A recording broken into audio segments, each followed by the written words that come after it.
Hi everyone, it's Paperworm. You know what this is because you probably saw a description of the video.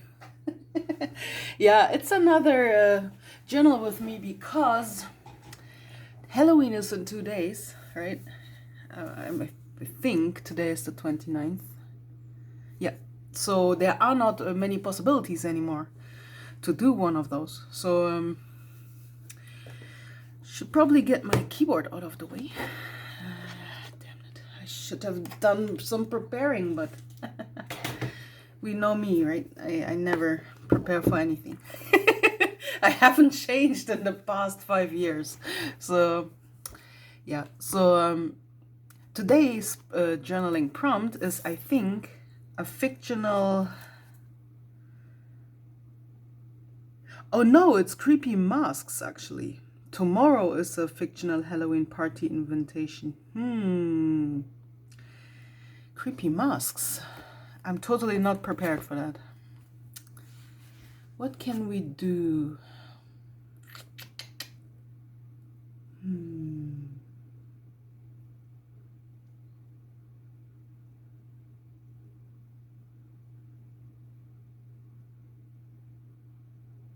I have no fucking clue.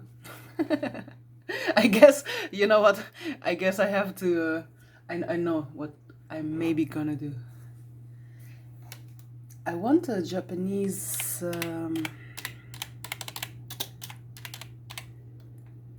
what is the name? Hanji? Hanya. Right, Hanya.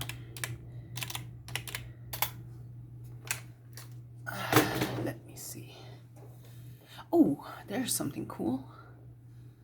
There's actually a product you can buy, like a half face mask. Gonna save that image. Gonna print it. Gonna cut it and gonna draw a face on top of that mask. That's the only thing that comes to my brain right now. Yeah. So yeah, this is like a totally unprepared journal with me. So a little bit chaotic, but I hope you don't mind. I have some topics in my brain I could talk about. So I'm not sure if I showed you my next journal, but what I'm doing right now is limiting myself and my space in order to make sure that I reach the end and have pages for every day, right? And that really sucks because I cannot write properly. I cannot write what's on my mind because I'm like, oh, I only have space for 2 more sentences, you know what I mean? And then everything is like really half-hearted and yeah, I cannot express myself properly. So next month I want to change this, okay? I'm not focusing too much on decoration. I think, I'm not sure, it is possible that I am pre-decorating, just like that. I have pre-decorated like 8 pages or so.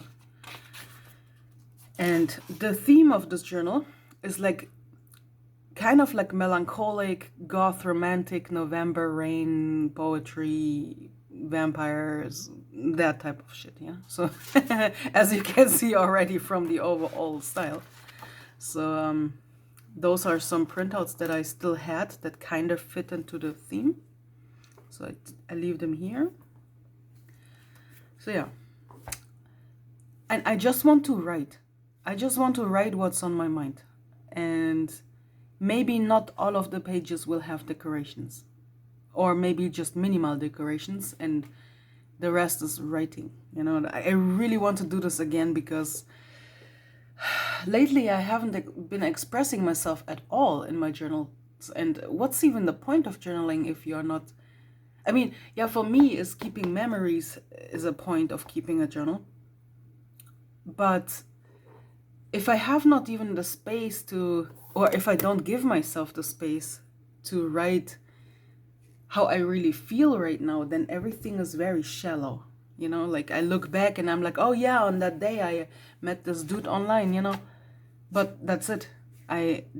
What if I forgot how I felt in this moment? You know, I guess there's a reason why I should write this down. Yeah. So I want to make this new journal a little bit more writing than decorating. I know I say this every now and then, at least once a year, I come up with the same shit and I'm like, I want to write more, right? But then depression hits and then I'm not really sticking to it. And I'm like, oh my God, I just want to fill this page so I can show something on Instagram, you know. That happens a lot. So I think ever since, wait, this is the bag, I don't need that. Ever since I started with my first channel on YouTube, that was 8 years ago, I think, and my original Paperworm channel. Some of you still know that one. I used to be like very honest and very frank in my journals, but because I started to show my journals, I couldn't do that anymore.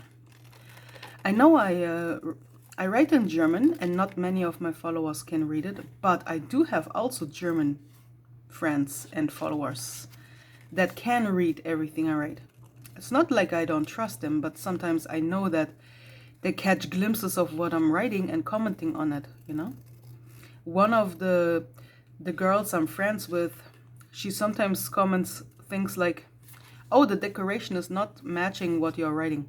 And I'm like, excuse me, lady, don't read my entry. But, you know, I think it's natural sometimes that you cannot avoid it, right? You don't want to read a person's diary. You want to see, you want to be inspired? You want to feel the inspiration when you see the writing and the decoration, the inks they used and the pens they used and stickers and whatnot. I know we have this unspoken law kind of in our journaling community that we don't read other people's journals, right? But sometimes you catch a glimpse or two, you know, it's just natural. So it's not really something I can be angry about. If there's something that I really don't want to be seen by anyone, I can cover it up, right? But sometimes I'm too lazy for that, and then I have to deal with the consequences. Okay, I don't even know what was my whole point. I forgot what I was even talking about, but yeah, that's how it goes on my channel. Story of my life. I don't know what I'm talking about. I think I will not put any washi here. I think I will draw like some creepy eyes or something. Or how about just darkness? I mean, when an entity doesn't have eyes, it's really creepy too, because then it's really uncanny and your brain cannot, you know, see a similarity to yourself and to a human being, and then it's creepy too. I need to think about it. Maybe I do something funny, actually. How about I do something funny? Like putting some googly eyes here, you know, and that's probably funny. Yeah, do I have some, I wonder? That would be so funny. You know what? I have candy that have eyeball wrapping. I think maybe I could unwrap them and cut the wrappers and use them for the eyeballs. But let me check my sticker book first. I know it's supposed to be creepy masks, but who says we cannot have a little bit of fun? I mean, we have tiny eyeballs. They are a little too tiny. If I put them on here, that would be very strange, I think. So let's see if we have some bigger ones in here. This was like a €5 sticker book on Amazon. It's a German brand, I think, and it's really cute. I showed you before. Wait, we have those. They are not so big, but at least I think we could make them work. Let's see if there are any other ones in here.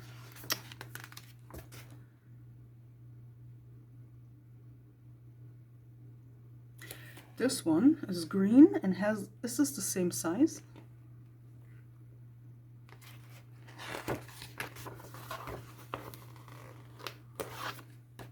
Okay, wait, I just stick them here for a second.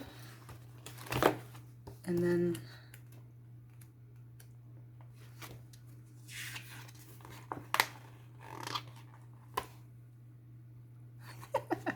they look already funny on their own. Oh, that was loud, sorry.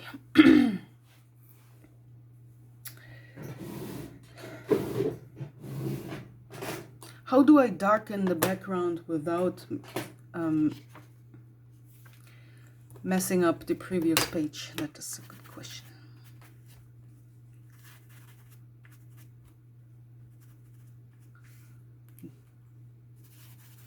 That looks already creepy. If you imagine that those are kind of eyes or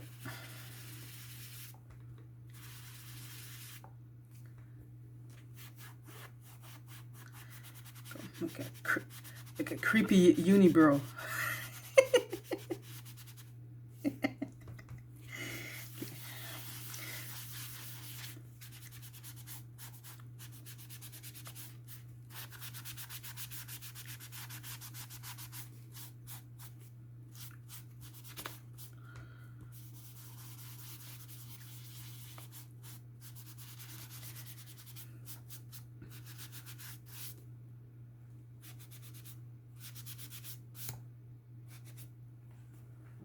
So today I was talking with Anya about something, like a trip that she would like to take.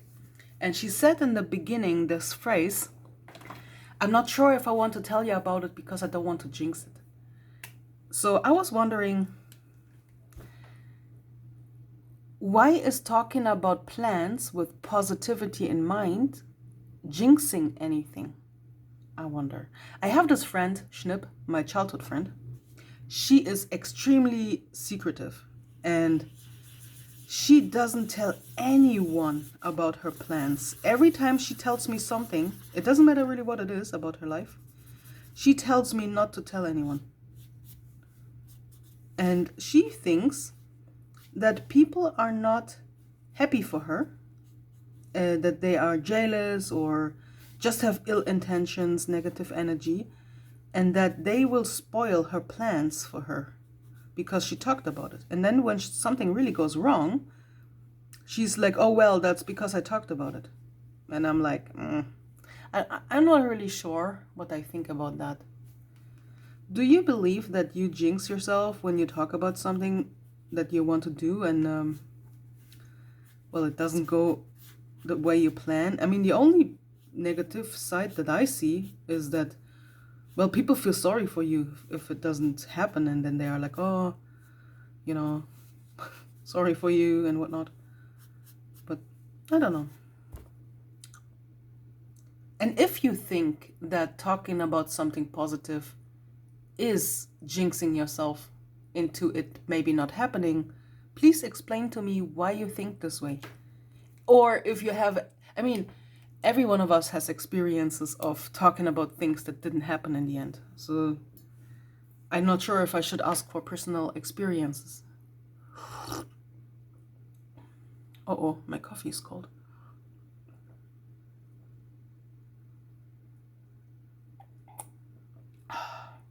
Damn. Good thing I brewed new coffee, but it's in the kitchen. I cannot get it right now. This is like lukewarm, which, you know me, coffee must be hot or cold. I cannot drink anything in between. That's just disgusting. Which is like, I guess, a pet peeve. So yeah, anyway, I was thinking about jinxes, you know. There are people who are extremely superstitious. But I was wondering, like, what do you think about that part? I think if I'm positive about something, my energy radiates so heavy that no one else that is jealous or has ill intentions could even come close to harming me. Yeah, that's what I'm thinking. If I would believe that the whole world is against me and that everyone I'm telling good news to hates me for having good news, how miserable would my life be, you know? I guess I don't want that. So, yeah. What else can we do now? I mean, look.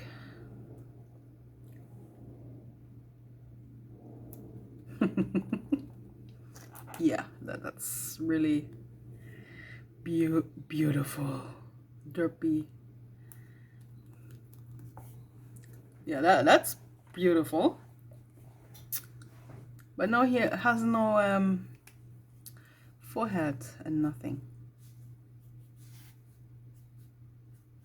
What are we gonna do about that? Because if I now want to draw him some hair, that will take not only forever, but maybe we make this a full mask instead. Because, well, it's a creepy mask, right? So...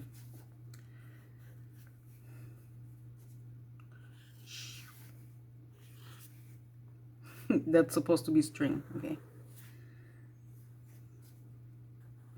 It's a masterpiece.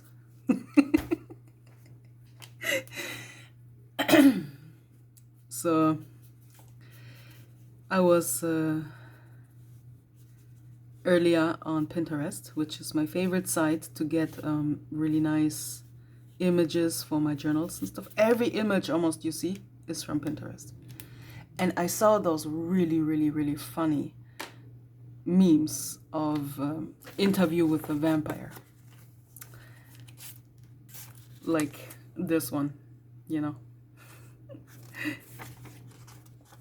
This one is when Armand says, I became a vampire when I was 16. This is why I look 16. And they are just, you know, because the actor is so old looking.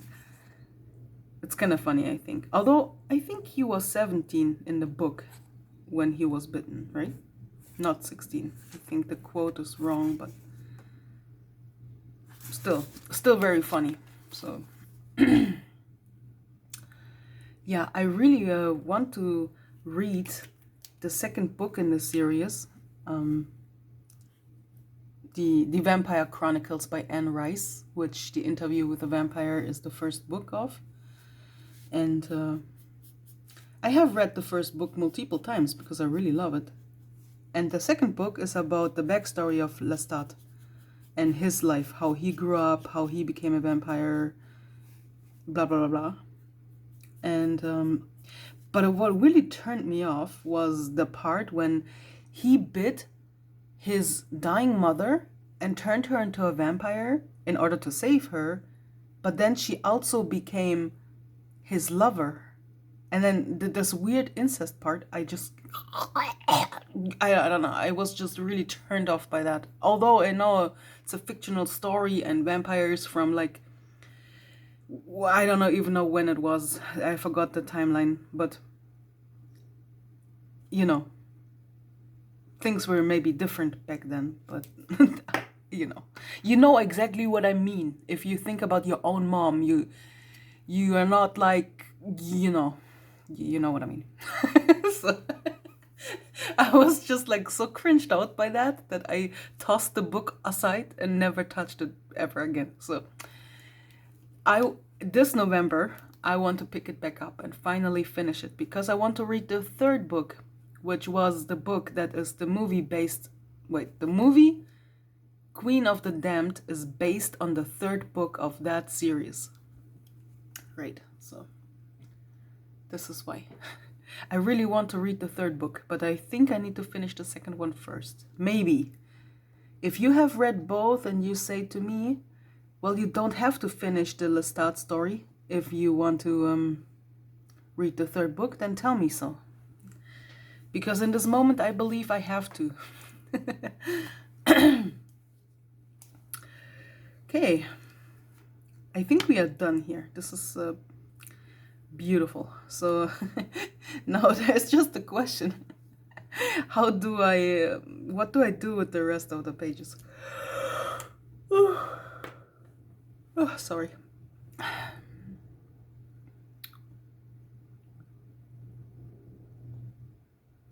I'm scanning my brain right now. I think I have some Japanese stickers, but I have no clue where they could be. So let's check my stash of just some random printouts. Come join the fun. That's totally my humor, right? I have really dark humor, and I'm kind of very cynical about life. Obviously, I mean, I'm also suicidal, and I hate humans. Not all of them, but humanity in general, right? Like, I have a really dark outlook on the world. We could say it like that. And I want to preface, someone told me I should stop being a goth and be so negative, you know? Sorry, but my negativity is an expression of my past. Being goth has nothing to do with it. Being goth is an expression of how I feel. To express it outwardly, right? Like my feelings of darkness and I don't know, whatever.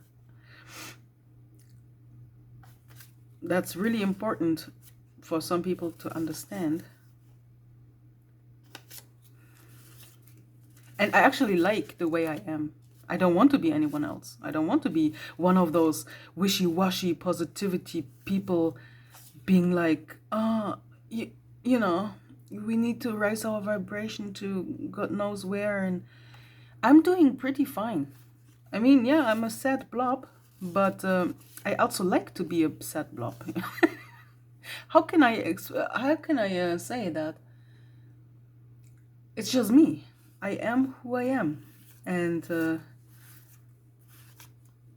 there is a reason why I became this way and why I am this way. And if I wasn't that sad blob, I wouldn't be as empathic like as I am. I wouldn't be able to understand other sad people. You know, like as a healer and yeah, I don't want to say medium, but I need to be able to understand people and their pain and their suffering. I wouldn't be able to understand it if I never went through it myself. That's the whole point of this existence for me. So I don't want to just stop, you know? I want to stay as I am. And that's my whole answer to that part. So, whew, what can we do? What can we do? I mean, this matches in color, but what has a mask to do with a feather and ink? Well, writing about creepy. I'm not sure about that part. No, no, no, no, no, no, no, no, no.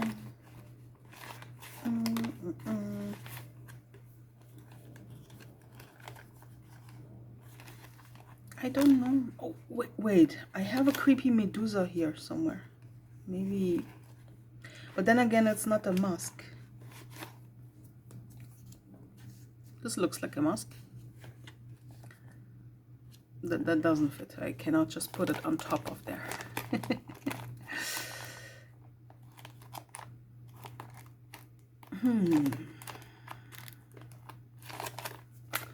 Guys, I really don't know. What can I par this with? I tried to come up with something, but there's none. And you know what that means? We don't do anything. I just write on top of it. Okay. I take some red.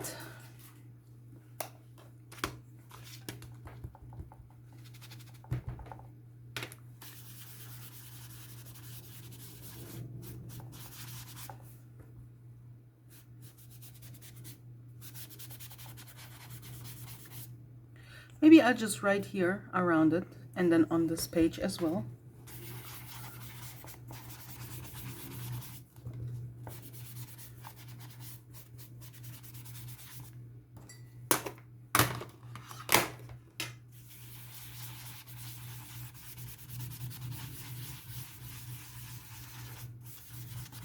Is any one of you into gaming?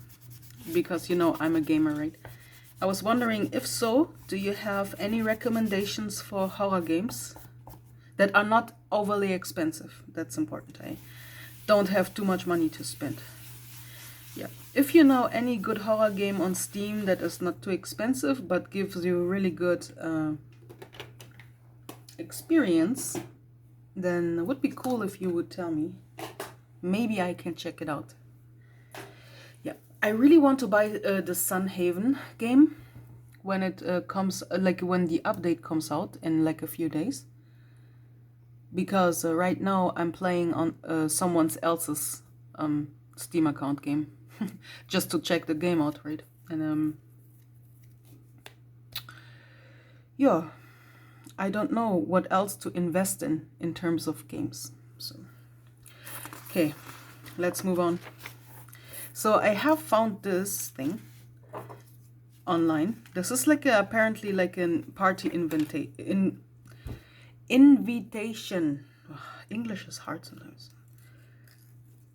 And but it's kind of really tiny. That's the only problem. I think the original file is not supposed to be so tiny. I saw some pictures and they all looked very small. Found this on Pinterest. If you type in skeleton Halloween invitation, you will find this right away. And there are some pictures of it there, but when you save it, it is really, yeah, like when you print it, it's really pixelated, you know, bad quality. And I'm not sure where to buy the original file. I haven't found it. I only found people sharing this idea, but not the real big file of this skeleton print. So I just printed what I saw. It's pixelated and shit, but you know. I have those things. Those are supposed to be like, be in the joints so that the arms can move and stuff. But look how big this is and how big, like this is even bigger. Look. Look how small this place is. I will rip this whole paper if I try to push it. It would be very cool to have, but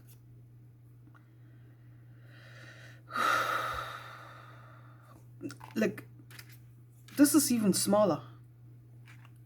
If I wanted to push this through, I would need to make a slit and then slit those things through. I would probably destroy this whole skeleton. You know what? We are not doing this. I think we just glue it because maybe no one gives a shit, you know?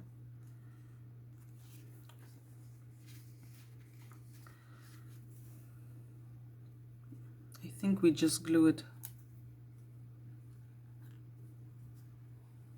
Yeah. Okay. Wait. My God. All of my nail polishes and shit, they are like in the way. Oops. I'm sorry for being loud, but my coffee cup needs to go. I need the space.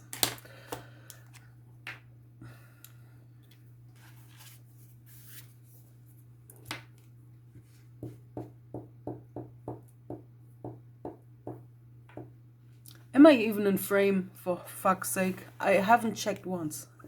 I'm so sorry. Oh my God. Daniela is never preparing.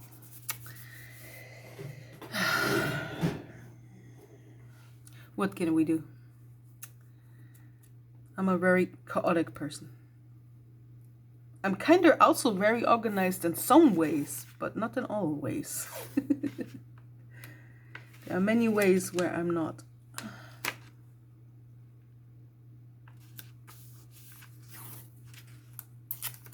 You know how some people, like writers, they plot out the whole book before they start writing? But I never do that. Never. I just start writing, and the conclusions and the logical connections within the story, they they just happen naturally. I don't have to think about them. I don't have to plot them at all. So, and those are really good stories that make sense in the end, because while I'm writing the story, my brain is fabricating like the reasoning behind things, and I always come up with like the perfect solutions for everything. This is weird, right? I see people plotting their books like in detail, and then maybe this is what restricts them so much. I think I'm very free in the way I'm writing, but my stories are always good. They're always interesting, they're really funny and dramatic, and yeah. I don't know why I'm talking about this. Because November is coming. I think you are supposed to put the leg here, but I make something funny. I make it like pee-pee legs. And NaNoWriMo is happening. Yeah. And I wanted to ask you, who of you is participating in NaNoWriMo this year? It is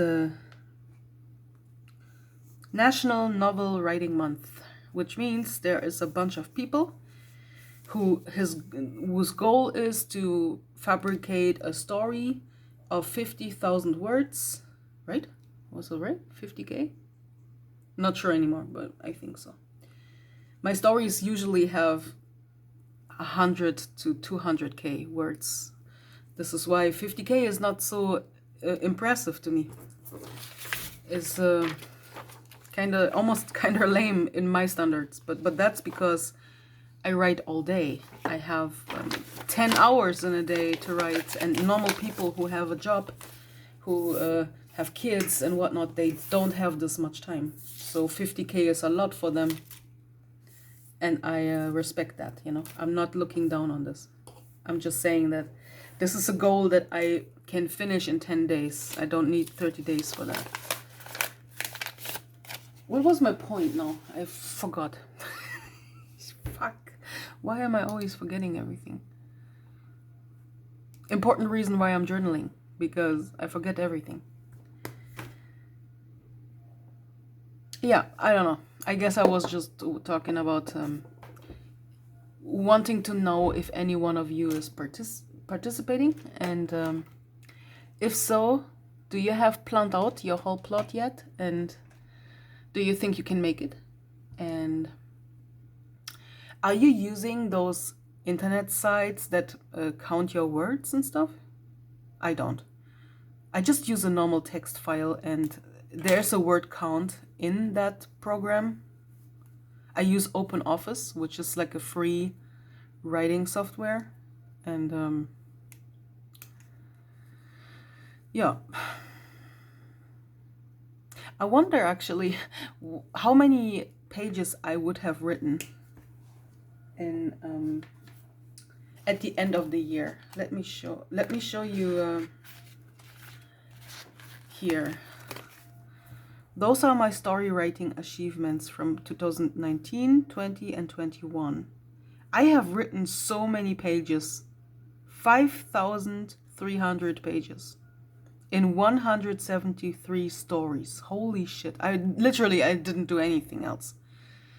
I became fan of my favorite band, Fear and Loathing in Las Vegas, and I wrote fan fiction about them, in which, because I'm a big fan of Naruto, my ninja girl saves their lives in certain stories, but then every time during her training or fight, she's bashed in her head, she falls into coma-like states and wakes up in like weeks earlier, so she goes through the same cycle over and over again. And I had so much fun writing those psychotic stories that this is why the story count is so high. I was so inspired.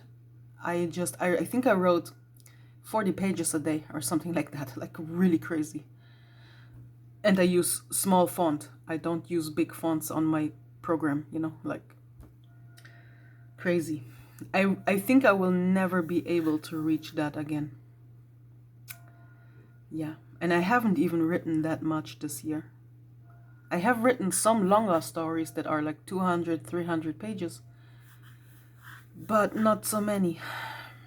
Because I use my favorite band as story characters, right? And I have a lot of plots that are, not plots, universes that I use over and over again, just making a different story out of it, but in the same setting. And I guess I'm just burnt out. I have used every single possible scenario you can imagine. And you come at some point where you don't know what to write anymore. I now even started to make some of them secretly vampires and, like just to bring some spice into my stories. I mean, they make good stories, but I think I'm slowly burnt out. Maybe I just have to come up with new characters to write about. New setting, Yeah. Anyway, my whole point was that I have not planned anything out for NaNoWriMo. I have no fucking idea what to write about. I have really big universes about witches and vampire clans, like hundreds of clans within one world. Every clan has a bunch of characters that are important, and I use them over and over again when I write. And all of those characters are my own made-up characters. The only characters that are not made up are the ones based on my favorite band.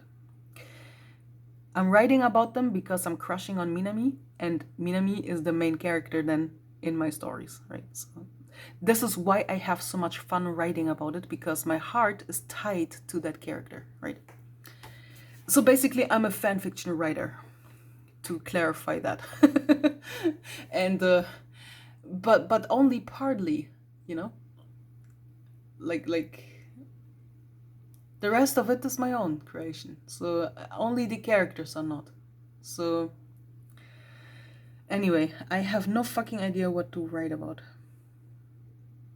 I was really into vampires this October, so I was thinking about writing a vampire story, but set in the witch world of my witchy stories, full of like prophecies and shit and rules you cannot disobey.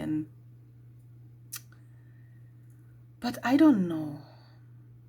Okay, so in my Starseed stories, where this is a witchy universe, there is a witch clan that is made up of 6 men, and they are being turned into witches when they are very young. So they really don't know what they sign up for. They just say yes to the offer of having magical powers, but they don't know what it implies. Later, when they grow up, they learn that they have to build a setting for building a clan, which means they have to earn money and find a big house or build a house in which they can have a full clan with multiple generations, which means they kind of need like a, don't want to say castle or villa, but they need a mansion of some sort, right? And the next problem is like 20 years later, when they are in their 30s, they find out, like they finally find out where the women are, like their counterparts. They have like a prophecy which ties their soulmates onto them, which means they can only become happy in life when they marry this particular woman. But now they are like everywhere on the planet. One is from Russia, one is from Spain, one is of the Himalayas. Like she's like literally living in the mountains, like with no technology, like really, really far away. One girl is Japanese, and one is obviously German. She's representing me in the story, obviously, because I'm I'm marrying Minami in my stories. That's very obvious, right? So that's the whole point why I'm writing why I'm writing those. I mean, very obvious. So, in case you don't know who Minami is, this guy, he appears in my journals all the time. So um, in the story, when they are being kidnapped, they are not being kidnapped by the man, by the witches clan. They are kidnapped by higher forces, some kind of beings that we call watchers. They are kind of aliens, you know, but they oversee the witchy world and all the witches, you know, because if there was no watchers, the witches would fight each other for power, you know, like how humans are like that, you know that. So,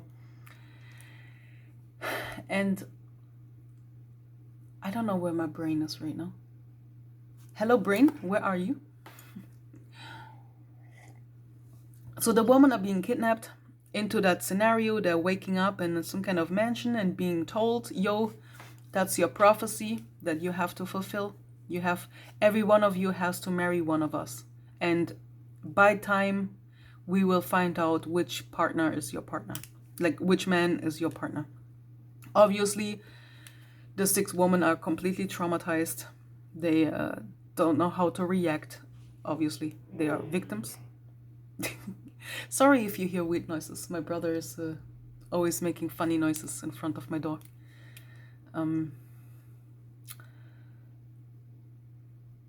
It's a story, essentially, the story is about the woman, how they cope with being kidnapped, but having to find peace and power. Like they are supposed to not only marry one of them and obviously give birth to his children, they are turning into witches too. They are literally witches, but their powers are sleeping. They don't know that they are witches. So they have to become witches and they find their own power, you know? Over time, they find their purpose, their own power. They are not victims anymore at some point. That's the whole point of that story, is the growth of the woman. So now we finally come to the part why the vampire version is boring. Because in the witchy story, they all come together when there is a meal, right? They take meals together and they are talking about everything regarding the clan and the plans and what's going on and stuff. And a lot of the conversations are happening during those meals. But now vampires do not eat. So when I write the vampire version, it is quite boring. When food is not playing a role, it is like there's something missing. You know what I mean? I mean, they could technically come together and all drink blood on a table and talk as if they were in a bar, but I don't know. It's kind of strange. The thing is that being human, I know how it feels like. So it's easy for me to write. I have experienced trauma and suffering. I can write a human being that is traumatized. But a vampire, I have never been a vampire. So although I have big fantasy and I read a lot of vampire stuff and watched a lot of movies, there's a part that I cannot identify with, right? How does it even feel to be a vampire? Like, I made up my own rules. For example, vampires don't sleep. I made it so that they don't sleep. They only rest for a few hours and that's it. And what do you do with all your time? Imagine you are a character. You are a vampire character in my story. And you are awake for 20 hours each day. But half of that 20 hours, you cannot leave the room because you're fucking burning in sunlight. So what do you do all the time? There's like if I write from the point of view of my character, then I sometimes don't know what she's doing all the time. Like, what is she occupying herself with? Just journaling and, you know, like playing games, you know what I mean? Like, it's pretty boring. So this is why I always come to a point when I have already like came up with like 1,000 possible things that you could do, the story gets boring, right? Of course, in between there are things happening. New characters appear. They're maybe being attacked, fights. I don't know, some kind of situation where they get lost and there's hunger involved, and like once I had a situation where my character goes into the woods for hunting, and then all of a sudden finds a child that was raped and obviously is bleeding, and she is standing in front of the question, like, do I kill her and have like give her a merciful death, so that after what she experienced, it's maybe better for her to die, right? But then she thinks, but she's still a child. She has all her life in front of her. Like, there are a lot of moral questions in my stories, right? But in the end, I get bored and then I stop. And I have already written like stories that were like 500 pages and had a happy ending, and like a story where they were together for 600 years. And I wrote about all those 600 years, but tried to come up with scenarios worth 600 years. This is nuts, So I don't know what to write about anymore. Ugh! That was a long explanation why I have not been prepared for NaNoWriMo. Oh my god. Yeah, I guess I should stop. But if you have any plans for NaNoWriMo,